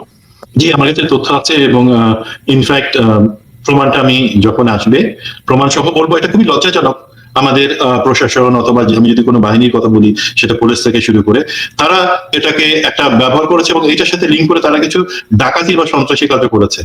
মিনিং এক হচ্ছে, ধরেন আমি জেনারেল ওয়াকারের যে লিস্ট, তার বাদেও কিন্তু অন্য অনেকে নিজ উদ্যোগী হয়ে অনেকে আশ্রয় দিয়েছে, এবং আশ্রয় দেওয়ার পরে তাকে পালায় যেতে সাহায্য করছে একটা মোটা অঙ্কের অর্থের বিনিময়। আবার অনেক ক্ষেত্রে হয়েছে, ধরেন আমি জানি যে এ হচ্ছে আওয়ামী লীগের নেতা, সে তো পালায় আছে, কারণ সে জানে সে খারাপ কাজ করছে, পালায় আছে। তো আমি পুলিশ, আমি গিয়ে আরো 3 জনকে সাথে নিয়ে তার যে বাড়িটা আছে, যেটা লোকে জানে না বাট আমি জানি, আমি এসপির লোক, আমি গিয়ে সে বাড়িতে ডাকাতি করছি, কারণ জানি সেখানে কোটি কোটি টাকা আছে, এই ধরনের জিনিসগুলো হয়েছে, বেশ অনেক জায়গায় হয়েছে। আমি শুধু প্রমাণটার জন্য অপেক্ষা করছি, দেন আমি প্রমাণ সহ দিব। এখন থেকে যেহেতু কথা উঠছে যে কেন লোকজনেরকে খামাকা একটা গুজব ছড়ানো বা কালিমা লিপ্ত করছি, কালিমা লিপ্ত করবো না, আমি রঙিন ছবি দিয়ে দিব। ভাই সতর্কতা যদি গ্রহণ না করে, মানে আমাদের যে সতর্কতা বলছি আমরা, এগুলোর পরেও যদি আপনার স্মার্টনেস দেখায় আর কি, বইয়ের হাতে মাইর খাবে তো ভাই। প্রমাণ যদি দেওয়া শুরু করি না, প্রত্যেকটা ঘরে ঘরে বউরা পিটাবে, বাইরে কেউ কিছু করতে হবে না। মানে আমরা ওইদিকে যেতে চাই না আর কি। যাই হোক, জি জি। এবং বিজেপির এই যে প্রেস কনফারেন্স, এই যে ঠাকুর ঘরে কেড়ে আমি কলা খাই না, মানে এই যে আমি খুব অবাক, মানে ধরেন যে সবকিছু ফ্রি স্টাইলে চলছে, কিন্তু দেখেন বিজেপির প্রধানকে কে অথরিটি দিচ্ছে প্রেস কনফারেন্স করার? কোন গ্রাউন্ডে প্রেস কনফারেন্স ডাকলেন? মানে অথরিটি বা অন্যান্য জায়গাতে, যেমন জেনারেল ওয়াকারের কথা একটু দু এক জায়গায় বলা হচ্ছে যে উনি কোন অথরিটিতে রয়টার বা কোথাও কথা বলেন বা সাংবাদিক গণমাধ্যমে কথা বলেন। কোনো ভাই, আমাদের যে কোনো বাহিনী প্রধান অথবা যে কোনো সচিবালয় যে কেউ আইন অনুযায়ী তাকে প্রধান উপদেষ্টা বা প্রধানমন্ত্রীর অনুমতি না নিয়ে তারা মিডিয়াতে, দেশি বিদেশি মিডিয়াতে কথা বলতে পারেন। এবং আমি মনে করি যে আমাদের 5ই আগস্টের যে স্পিরিটটা ছিল, যে বাক স্বাধীনতা, তারা অবশ্যই বলতে পারেন। বাট আমার কথা দরকার না থাকলে আমি কেন বলবো? 1 নাম্বার। 2 নাম্বার, আমি যখন মুখটা খুলবো সেখান থেকে তো ভালো কিছু বের হতে হবে, পেপসোডেন্ট আলা জিনিস বের হতে হবে। বাট আমি এমন কিছু বলবো না যেটাতে লোকে আমার থেকে দূরে সরে যায় যে কি অবস্থা। তো প্লিজ, আমি যেমন জেনারেল ওয়াকার কিন্তু আমি মনে করি ঠিক আছে, উনি দায়িত্ব নিয়ে কথা বলেছেন রয়টার্সের সাথে। একটা জিনিস একটু ক্লিয়ার করি, নাগরিকের সাথে উনি যেটা কথা বলেছেন আমি কিন্তু বিশ্বস্ত সূত্র থেকে জানি, সেটা কোনো ইন্টারভিউ ছিল না। আপনারা যদি সেটা শুনেন দেখবেন যে উনি ঘুম জড়ানো গলায় কথা বলছে। ওনাকে ভোটাতে নামাজ বোধহয় তখন উঠছিলেন বা এই ধরনের কিছু, সেই সময় কলটা আসছে উনি ধরছেন। এবং স্যার, এই সব আপনার নাম্বার তো আমিও জানি না, পার্সোনাল নাম্বার অনেকেই জানে না। তবে ধরেন সুমন ভাই, আমি ওই নাগরিকেরটাই বলেন বা রাইটার্সটাই বলেন, সুনির্দিষ্টভাবে প্রশ্ন করা হয়েছে, উনি সুনির্দিষ্টভাবেই উত্তর দিয়েছেন। মানে স্পেসিফিক জানতে চাওয়া হয়েছে, প্রায় 15-16 মিনিট একটা পর একটা প্রশ্ন করা হয়েছে, উনি জবাব দিয়ে। তো আমার কথা হচ্ছে যে আর্মি চিফ কথা বলতেই পারেন, আমি কোনো আপত্তি দেখি না। আর্মি চিফ মিডিয়ার সাথে কথা বলতেই পারেন। অতীতেও বলা হয়েছে, অতীতের গ্রুপ অর্থাৎ হয়তো কোথাও গেছেন, উনি বের হয়েছেন, সাংবাদিকরা সবাই যে মাইক্রোফোন ধরেছে তিনি কথা বলেছেন।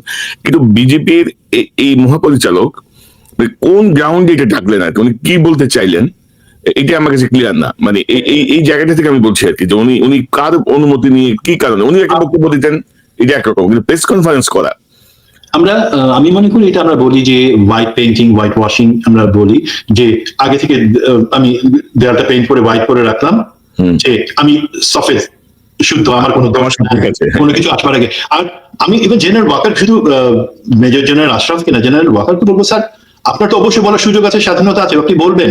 বাট কিছু জিনিস আমার মনে হয় বর্তমান পরিস্থিতিতে সেটা আপনার জন্য প্রযোজ্য না। সেটা আপনি বলে দেন যে এটার জন্য যথার্থ হচ্ছে সরকার আছে, তারা বলবে, বা এই জিনিসটাতে আমি পাবলিকলি বলা উপযুক্ত মনে করছি না। আমি জানি লোকে আপনার কাছ থেকে শুনতে চায়, বাট আপনি টেকনিক্যালি একটু এই জিনিসটা অ্যাভয়েড করে যাওয়াটা আমার মনে হয় চিফ যদি নিজে অ্যাড্রেস করে, নিজে কথা বলে মিডিয়ার সাথে, এটা ভালো। এটা ধর দূরত্বটা অনেক কমে আসে, পিপলস এর সাথে আর্মির একটা দূরত্ব, বিভিন্ন সময়কার যে দূরত্ব এগুলো কমে আসে। তো আমরা যদি আরেকটা প্রসঙ্গে যাই সুমন ভাই, সেটা হচ্ছে আমরা জানি যে সামনে একটা প্রমোশন বোর্ড হতে যাচ্ছে আর্মিতে। অতীতে যেমন আমি জানি না এই সিস্টেমটা কি, নোটশিটে প্রমোশন হতো একটা সময় ছিল, নোটশিটের মাধ্যমে প্রমোশন হতো, যথাযথ জায়গায় মানে কি বলবো, প্রমোশনের জায়গাগুলো অবহেলিত ছিল। তো এবারের অবস্থা কি? এবারে আপনি কোনো খবর পেয়েছেন যে এবারও কি আগের মতো ধারা চলছে, না নতুন কিছু আসছে? আমি যেহেতু দেশে নাই, আমার পক্ষে মানে একদম লেটেস্ট আপডেট পাওয়াটা একটু দুরূহ। তারপরও আমি যেহেতু আমার সেনাবাহিনীতে যারা আছে, আইদার আমার স্নেহধন্য অথবা আমার সাথে সহকর্মী, আমি কথা বলেছি, যেটা আমি শুনতে পাচ্ছি এবং সেটা পজিটিভ, যে আমার একটাই দাবি ছিল যে এমন কেউ না, একটু বলে নি, আপনি যে একটু লিস্ট দেখালেন প্রথমে, যেখানে ওই রিপোর্টটা জেনারেল বা যাদের বিরুদ্ধে অভিযোগ আছে, সেটার সাথে সাথে কিন্তু 198 জনের একটা লিস্ট পাঠানো হয়েছে জেনারেল ওয়াকারের কাছে, যে একই তার মধ্যে এদের নামও আছে, আরো কিছু নামও আছে। বলা হয়েছে যে কোনোভাবেই যাতে এরা প্রমোশন না পায়। তো আমি জানি একটা কমিটির মাধ্যমে জেনারেল ওয়াকার স্বচ্ছতার কারণে সেটা করছেন, এবং আমি যতটুকু মানে শুনছি যে সর্বোচ্চ চেষ্টা করা হয়েছে যাদের বিরুদ্ধে অভিযোগগুলা বা এই ধরনের যারা ভয়ঙ্কর হয়ে উঠতে পারে পরবর্তীতে, তাদের নামটা হয়তো ইনিশিয়াল, এখানে তো এমন না নোটশিট কাদের জন্য হয়, লেফটেন্যান্ট জেনারেল, যেখানে শুধু লেফটেন্যান্ট জেনারেলের জিনিসটাতে তো কথা বলবেন শুধুমাত্র সেনাপ্রধান, উনি একজন 5-4 স্টার জেনারেল, সেটা নয়। বাট তার নিচে নিশ্চিত করা উচিত যে মেজর জেনারেল এবং ডাউন বিলো লেফটেন্যান্ট কর্নেল প্রত্যেক একটা যেটা বোর্ড, সেটাকে আমরা সবসময় বলতাম যে একটা পবিত্র জায়গা, যেখানে প্রত্যেকের ট্রেসের ভিত্তিতে, আর্মিতে প্রমোশন হয় একটা সিস্টেম আছে ট্রেস, তার ভিত্তিতে। আনফরচুনেটলি জেনারেল আজিজের সময় থেকে শেখ হাসিনা যেটা করে, ট্রেসটাকে ডক্টর করা মানে সেটাকে চৌর্যবৃত্তির মাধ্যমে ট্রেসে যে পয়েন্টটা, সেখানে পিছনের দিকে যারা আছে বাট তার পক্ষে যারা, তাদেরকে হায়ার পয়েন্ট দেখাই, তাদেরকে প্রমোশন দেওয়া হয়েছে। খুবই ভালো কথা, জেনারেল ওয়াকার সেটা জানেন এবং সে অনুযায়ী উনি বলেছেন যে ট্রেসে যে জিনিসটা আছে সেটা যাতে সংশোধন করা হয়। বাট স্যার, জেনারেল ওয়াকার, আমি আপনাকে বলি স্যার, আমি আশা করছি এবং আমি ভালো ভালো কথা তখন বললাম যে যেটা শুনেছি, এই 198 জনের লিস্ট আমিও দেখেছি। প্লিজ স্যার, মেক শিওর এদের মধ্যে থেকে কেউ যাতে প্রমোশন পেয়ে আর্মির জন্য আর একটা মীর জাফর বা আরেকটা দানব অ্যাড না হয়। যদি তাদের কাউকে প্রমোশন পাইতে দেখি, আমি তো স্যার আপনাকে চ্যালেঞ্জ করতে পারি না, বাট এখানে যে কারণ কি, কনক ভাই, এই প্রমোশন বোর্ডে কারা বসবে জানেন? আপনি যে জেনারেলদের কথা বললেন যাদের বিরুদ্ধে অভিযোগ আছে, যেহেতু তাদের বিরুদ্ধে এখনো কোনো শাস্তিমূলক ব্যবস্থা নেওয়া হয় নাই, সুতরাং আর 2 দিন পরে সম্ভবত সোমবারে যে প্রমোশন বোর্ডটা শুরু হবে, সেখানে সেই জেনারেলরা বসবে যাদের বিরুদ্ধে এত এত অভিযোগ আছে জুনিয়র অফিসারদের, এবং তারা বসে কি করবে? সম্ভবত তাদের পছন্দের লোকদেরকে আবার টান দেওয়ার চেষ্টা করবে। সুতরাং জেনারেল ওয়াকার স্যার, আমি যদি দেখি, আমি সুমন যদি দেখি যে ওই 198 জনের মধ্যে থেকে কেউ প্রমোশন পাইছে, আমি সেই জেনারেলদের নাম ধরে এবং তার সাথে যে প্রমোশন পাইছে সেই অফিসারের কুকর্ম অ্যাড করে দিয়ে আমি আলাদাভাবে এই কনক ভাই বা যে আমাকে ফ্লোট দেয়, আমি তার এখানে এসে নাম ধরে সেই কুকুরগুলোর কথা বলবো। সো প্লিজ, এই 2 থেকে 4 তারিখ, সরি, সোম থেকে বুধবার পর্যন্ত যে প্রমোশন বোর্ড, সেটা কিন্তু অনেক বড় একটা ইম্পর্টেন্ট জিনিস এই সময়। প্লিজ মেক শিওর যারা বঞ্চিত হয়েছে 37 থেকে 42 লং কোর্সের অফিসাররা গত আজিজের সময় এবং জেনারেল শফিউদ্দিনের সময়, দেখেন যারা যোগ্য তাদেরকে প্রমোশন দেন প্রথমে, এবং এর বাদে যারা আছে উপরে ব্রিগেডিয়ার জেনারেল, মেজর জেনারেল, লিস্টে তাদের নাম আছে, তাদের নামেই ভরা। প্লিজ, যাদের কথা সবাই জানে, ডোন্ট প্রমোট দেম। আমি এখানে কিন্তু বিচার বা তাদের বিরুদ্ধে শাস্তির কথা বলছি না, সেটা আমরা আগে আলাপ করছি। এটা হচ্ছে প্রমোশন বোর্ড, সেখানে প্লিজ ডোন্ট এই জিনিসটা খুব।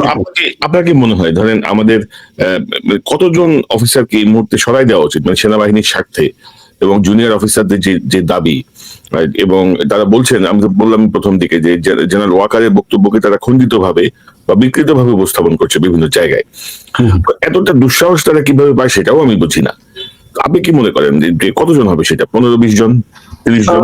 15-20 জন বেশি ইনফ্যাক্ট হয়ে যায় আমার হিসাবে। 13 থেকে 14 জন তাদেরকে, ইভেন এই যে লিস্টটা আপনি দেখেন, সেই লিস্টের সাথে আপনি, ক্যান ইউ প্লিজ শো, আপনার কাছে যদি ব্রিগেডিয়ার জেনারেল মোয়াজ্জেমের ছবি থাকে, ইয়েস, আমি শেয়ার করছি, ওটা আপনার কাছে আছে মনে হয়। এটা হচ্ছে কিন্তু brigadier general Moazzem 25 BM long course. কোনো না কোনো ভাবে, এই যে আমি এখানে একটু দোষ দিই আমাদের কিছু কিছু চ্যানেল, যারা হয়তো colonel Mostafiz brigadier general Moazzem বলছে, সে 25 এর কথা বলছে যে একটা আওয়ামী লীগের দানব, বাট তার জায়গায় অন্য আরেক জেনারেল মোয়াজ্জেমকে শো করছে তার ছবি, সেটা কিন্তু বিব্রত করে এবং অবশ্যই খুবই একটা খারাপ ব্যাপার। তার দেন ইমরান হামিদ, এটা ওই খুনি 7 খুনের ইমরান না, হ্যাঁ ইমরান হামিদ। চিন্তা করেন, এই অফিসারটা 14 বছর শেখ হাসিনার সাথে একসাথে আছে, সে প্রতিটা র্যাঙ্কে ক্যাপ্টেন, মেজর, লেফটেন্যান্ট কর্নেল, প্রতিটাতে সে তার সাথে তার সাথে পিএসএ ডিসি হিসেবে ঘুরছে। দেন পরে তাকে ডিজিএফ এ রাখলো। দেন পরে 46 ব্রিগেডে 5.5 বছর ধরে সে থাকলো। 46 ব্রিগেড, ঢাকার যে ব্রিগেড, সেখানে 1.5 বছরের কেউ একসাথে থাকে না, এর বেশি। তাকে সেখানে রাখা হয়েছে জেনে, এবং সব থেকে বড় কথা, আমাদের জনতার উপরে, নিরস্ত্র জনতার উপরে, ছাত্র জনতার উপরে আর্মি যে এক জায়গায় গুলি করছে, সেখানে এই অফিসার নামের কলঙ্ক, সে দাঁড়াই থেকে লাইট মেশিন গান দিয়ে তাদের উপরে ফায়ার করাইছে। সে কিন্তু এখনো চাকরিতে আছে, দুর্ভাগ্যজনক ভাবে চাকরিতে আছে। তার মানে আমরা যে লিস্টটা বা যে আপনি প্রথমে রিপোর্টটা দেখালেন, তার সাথে এমন 2 একজন যোগ করে 13-14 জন বড় জোর হবে। কিন্তু আর্মিতে সবাই ইউনাইটেড। তখন আপনি জেনারেল ওয়াকার, আপনার মূল কাজটা কি? ইন্টারভিউ দেওয়াটা পরে, তার আগে হচ্ছে সেনাবাহিনীকে ইউনাইটেড করা, তার প্রশিক্ষণ ক্ষমতা বাড়ানো, যাতে সে তার যুদ্ধ ক্ষমতা বাড়ে। বর্তমানে যেই সন্ত্রাস বিরোধী অভিযানের আপনার হেল্প চাচ্ছে, সেটাতে হেল্প করেন। দেন পরে সুষ্ঠু নির্বাচনের পরিবেশ তৈরি করে ব্যারাকে ফেরত যান। আমাদের শত্রু অনেক ভয়ঙ্কর, আমরা এই 15 বছরে অনেক পিছিয়ে গেছি। আমি যে ধারণা দিয়েছিলাম যে হ্যাঁ আমরা পারি, আমাদের মনোবল অনেক ভালো, প্রশিক্ষণ ভালো, বাট সেই জায়গা থেকে আমরা একটু পিছিয়ে গেছি, অনেকটুকু পিছিয়ে গেছি। সেটা আমাদেরকে রিকভার করতে হবে। প্লিজ ফোকাস দেয়ার। না, তো এই 14 জন বা 15 জনকে যদি বাদ দেওয়া হয়, সেনাবাহিনীর কি মহা ক্ষতি হয়ে যাবে? না, সেনাবাহিনীতে আমি বলছি একজন ক্যাপ্টেন, আলহামদুলিল্লাহ আমাদের সেনাবাহিনীতে একজন এনসিও কে তৈরি করা হয় যাতে সে যুদ্ধ পরিস্থিতি বা যে কোনো সময় একজন অফিসারের দায়িত্ব, কমিশন অফিসারের দায়িত্ব নিতে পারে। আবার একজন লেফটেন্যান্টকে তৈরি করা হয় সেইভাবে যাতে সে যে কোনো সময় একজন ফিল্ড অফিসার বা মেজরের দায়িত্ব নিতে পারে, এবং এটা কোনো কথার কথা না, আমরা সেইভাবে দেখছি। এবং সেনা প্রশিক্ষণের সাথে যেহেতু আমি ওতপ্রোতভাবে জড়িত ছিলাম, আমি মনে করি সেই জায়গাটা আমরা কোনোভাবে লুজার হব না, তাদের অ্যাবসেন্স কেউ ফিল করবে না, বরঞ্চ আমরা কলঙ্ক মুক্ত হব। রাইট। এবং ধরেন সুমন ভাই, আরো বেশ কিছু অভিযোগ আছে যে বিষয়গুলো আমার মনে হয়েছে, জাস্ট আমি একটু বলে যাই। ধরেন ডিজিএফআই এর যারা ব্যুরো চিফ তাদেরকেও পরিবর্তন করা হয়নি এখন পর্যন্ত, ডেট গুলো জিএসও 1 পরিবর্তন করা হয় নাই। তো ধরেন এনটিএমসি লোকজন এখনো জাস্ট জিয়া নাই এনটিএমসি তে, বাট অন্যান্য সবাই বহাল। এনএসআই তে উপরের দিকে কয়েকটা পরিবর্তন হয়েছে, নিচের দিকে সবাই বহাল। তো এই যে অবস্থাটা আর কি, সরকারের কিন্তু 2 মাস, আপনি কি মনে করেন যে ডক্টর ইউনূস সরকারের কোনো প্রভাব বা নিয়ন্ত্রণ আছে আর্মির উপরে? আর্মি তো, আমার তো মনে হয় যে আর্মি ফ্রি স্টাইলে চলতেছে তাদের মতো করে, তারা কিছু কিছু জায়গায় তারা সেনাপ্রধানের কমান্ডেও নাই। প্রফেসর ইউনূস যে আর্মির উপরে প্রভাব রাখছেন না বা রাখতে চান না, সেটা আমি একদিক থেকে একটু সাপোর্ট করি। বিকজ উনি কিন্তু ওনার কাজের স্টার্ট আমি যতটুকু স্টাডি করেছি, সেটা হচ্ছে উনি বলেন যে তোমার দায়িত্ব এটা, যদি কোথাও ঠেকে যাও আমাকে বলো, আদারওয়াইজ আমি বিশ্বাস, ওনার কথা হচ্ছে আমি বিশ্বাস করতে চাই তুমি পারো, আমাকে এটা বিশ্বাস করো না যে তুমি পারো না। তো জেনারেল ওয়াকারের কিন্তু সাথে ওনার আলাপটা আছে, উনি কিন্তু একদম ছেড়ে দিয়ে রাখেন নাই। বাট জেনারেল ওয়াকার আপনাকে অ্যাকচুয়ালি প্রমাণ করার জায়গায় আরেকটু আগে আসতে হবে যে আপনি কেপেবল। কিন্তু সুমন ভাই, যে প্রোটোকল গুলো আছে আর কি আমাদের আর্মিতে, লাইক যে ডিজিএফআই এনএসআই ওনাকে প্রতিদিন একটা ব্রিফিং দেয় বা সপ্তাহে 2টা ব্রিফিং দেয়, এরকম কিছু বিধান নিয়ম আছে না? যে উনি জানতে চায় কোনো অফিসারের ব্যাপারে কোনো রিপোর্ট থাকলে সেটা ডিজিএফআই ডিরেক্ট প্রাইম মিনিস্টারকে দেয়, যেটা সেনাপ্রধানও জানার কথা না।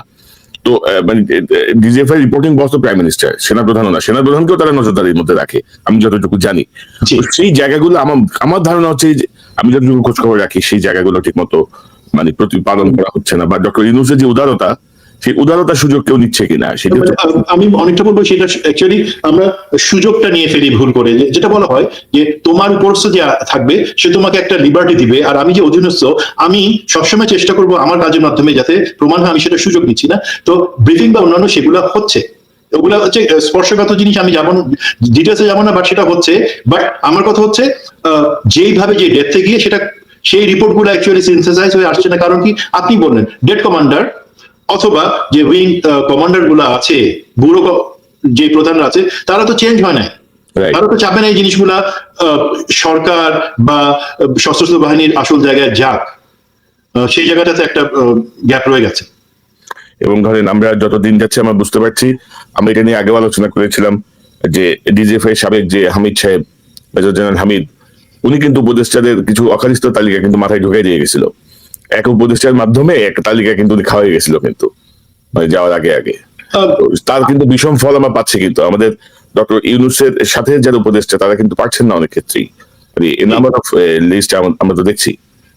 আমার যেটা ধারণা, আমি জানি আমারটা ভুল হতে পারে, আমরা যে বর্তমান উপদেষ্টা করি মানে জেনারেল হামিদ, ডক্টর ইউনূস এবং আইনমন্ত্রী, এই দুইজনেরটা বাদ দিয়ে কিন্তু বাকি লিস্টটা মেজর জেনারেল হামিদের তৈরি, একটা ধারণা আছে। তো এখন মেজর জেনারেল হামিদ কোন লিস্ট তৈরি করবে আমি আসলে বুঝি না। বাট আমি বিশ্বাস রাখতে চাই যে ঠিক আছে, লিস্ট যাই হোক, এরা যোগ্য লোক, এরা অবশ্যই তাদের ক্ষেত্রে দেখাবেন যে তারা পারেন। আপনি সুমন ভাই পরিবেশের কথা বলতেছেন,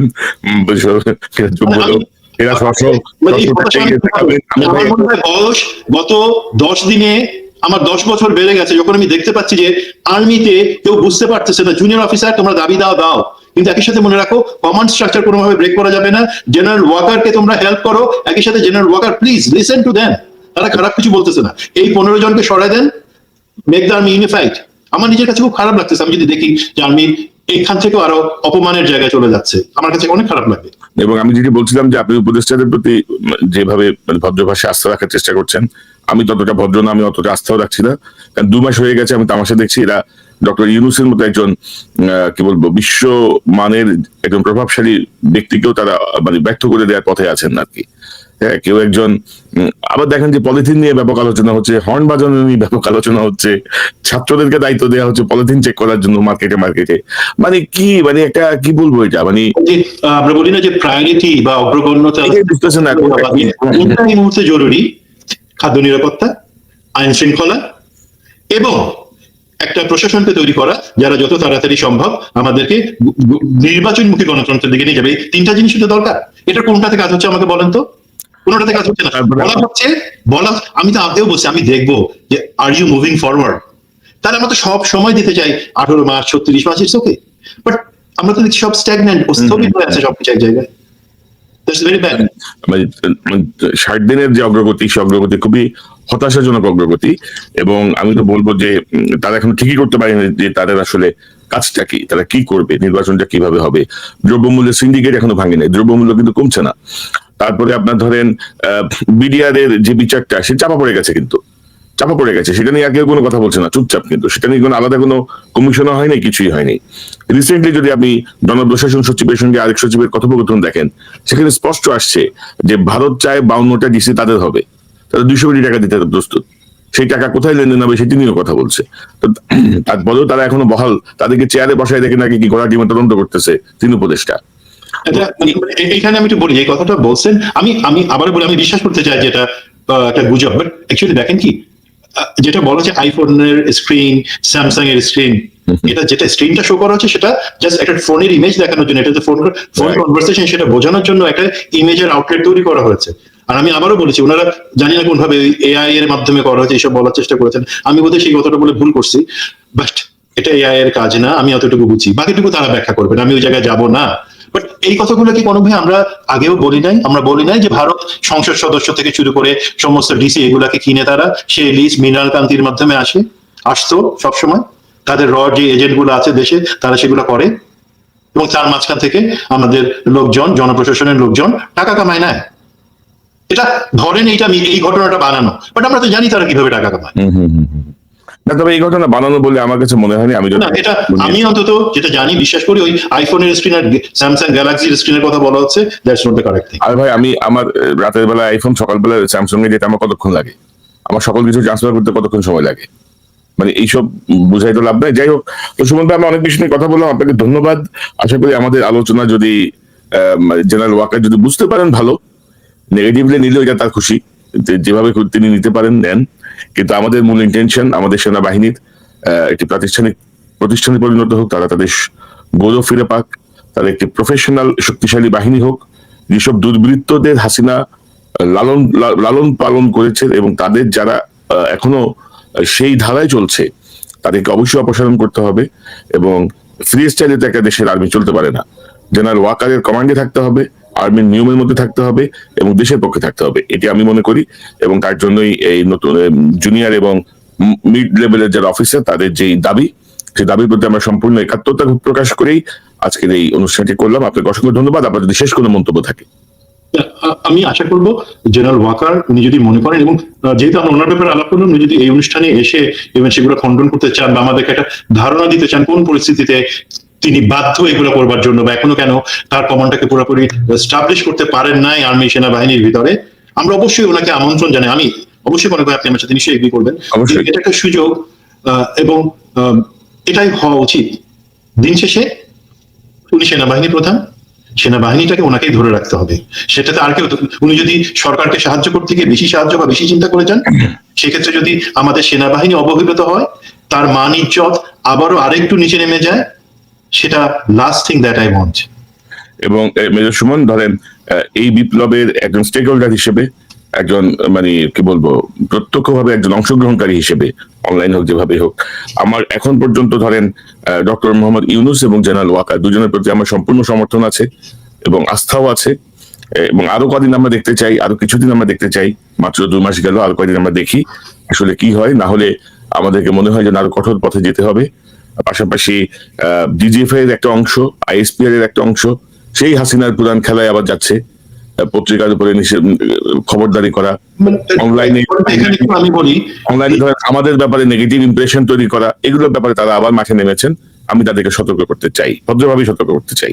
একটা জিনিস কনক ভাই আমি একটু ক্লিয়ার করি, ডিজিএফআই এর এই জিনিসটা নোংরামিটা সবসময় চলে এবং চলতেছে।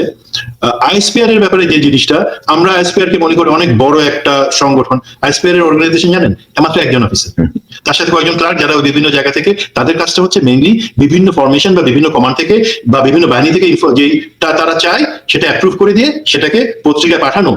মাঝে মাঝে যেটা দুষ্টামি করে ডিজিএফআই, আইএসপিআর এর নাম করে তারা বিভিন্ন পত্রিকা, সংবাদ মাধ্যম, বিভিন্ন জায়গায়